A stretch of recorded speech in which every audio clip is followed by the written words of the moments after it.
आगे बढ़ते हैं। दिल्ली में आतंकी नेटवर्क का खुलासा हुआ। दिल्ली से 2 लोगों को गिरफ्तार किया गया है। जम्मू कश्मीर पुलिस की बड़ी कार्रवाई सामने आई है। लश्कर को फंडिंग करने का आरोप इन पर लगा है। दिल्ली के लाजपत नगर में छापेमारी हुई है और छापेमारी के बाद इन 2 लोगों को गिरफ्तार किया गया है। आतंकी नेटवर्क बताया जा रहा है कि आतंकी नेटवर्क का भंडाफोड़ हुआ है। जम्मू कश्मीर पुलिस की यह बड़ी कार्रवाई हुई है।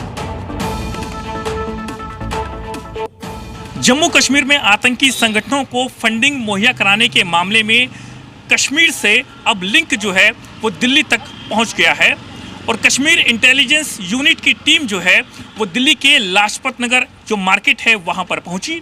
और ये जो आप देख रहे हैं शालीमार टेक्सटाइल, यहां पर पहुंचने के बाद कई घंटों तक अंदर जाकर के सारे दस्तावेजों को बारीकी से खंगाला और इसी के साथ में ये बात निकल कर के सामने आई है कि शालीमार टेक्सटाइल ये जो शॉप है इसके से जुड़े हुए मोहम्मद अयूब भट्ट हैं, जिनको कि कश्मीर यूनिट ने अरेस्ट किया था, उनसे पूछताछ की थी और ये बातें निकल कर के सामने आई थी कि लश्कर तोयबा जो आतंकी संगठन है उसको जो पैसा है वो यहाँ से फंड हो रहा था।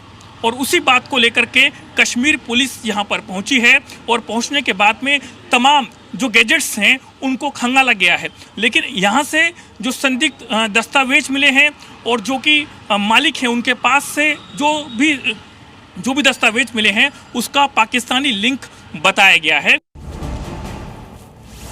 रूस से तेल खरीदने पर चिढ़े ट्रंप ने लगाया 25% एक्स्ट्रा टैरिफ। 27 अगस्त से लागू होगा नया टैरिफ। भारत ने दी कड़ी प्रतिक्रिया। टैरिफ नीति को बताया अमेरिका का दुर्भाग्यपूर्ण फैसला।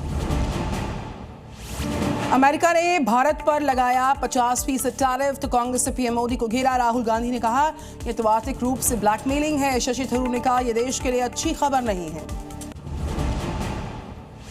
चीन के दौरे पर जाएंगे प्रधानमंत्री नरेंद्र मोदी। एससीओ समिट में लेंगे हिस्सा। गलवान घाटी संघर्ष के बाद पहला दौरा। 30 अगस्त को जापान के बाद 31 अगस्त से 1 सितंबर तक चीन में रहेंगे पीएम मोदी।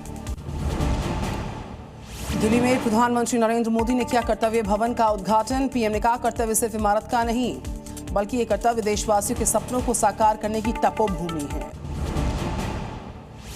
उत्तरकाशी में युद्ध स्तर पर जारी है रेस्क्यू ऑपरेशन। राहत बचाव कार्य में खराब मौसम बन रहा है चुनौती। सीएम धामी ने ग्राउंड जीरो पर संभाला मोर्चा। अब तक 400 से ज्यादा लोगों को किया गया रेस्क्यू।